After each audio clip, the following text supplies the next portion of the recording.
কি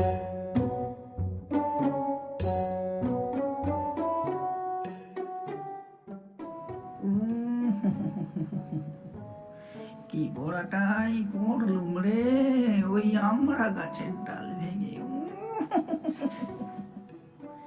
মগ ডালে বসে একটু পা দুলাচ্ছিল বংশের বেটা আমড়া গাছ মুড়মুড় মুড়মুড় মাথ মুখ থুবড়ে চিৎপটাং। ওরে দাদা রে দাদা, এ মাজার সোজা হবে না রে। আর কাকেই বা দোষ দেব, কাকেই বা দোষ দেব রে দাদা? শালা আম্মু আর জায়গা পায়নি, চড়েছি কিনা ওই কিনা গাছের ডালে। 30 বছর, লং 30 ইয়ার্স, শীত গ্রীষ্ম বর্ষা একভাবে ডালে বসে আছি। কি করব, বাগানখানার মায়া যে কাটাতে পারি না।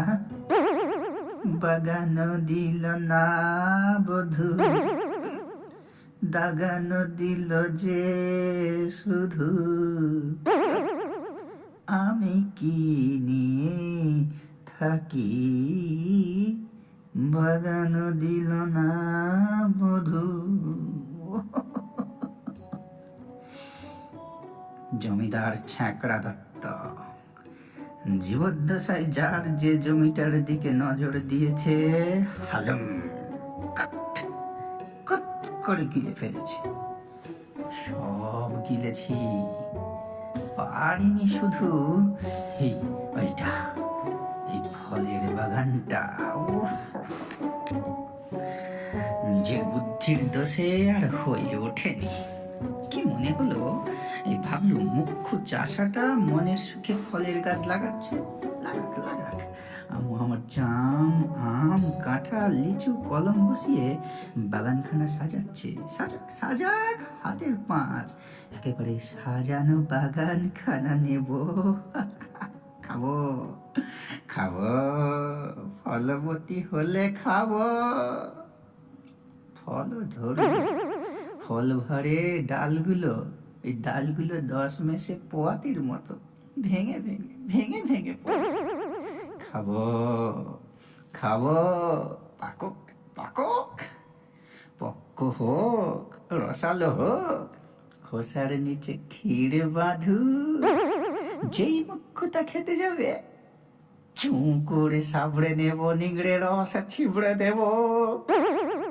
রসে ফল উঠল পাকি, আমি বড় ব্যাড লাকি। পাকলো, ফলেও পাক ধরলো। এদিকে ভাই রে ভাই, আমারও পাক ধরলো। আর ওই ফলের মোটা খোসার আগেই আমার মোটাই খসে গেল।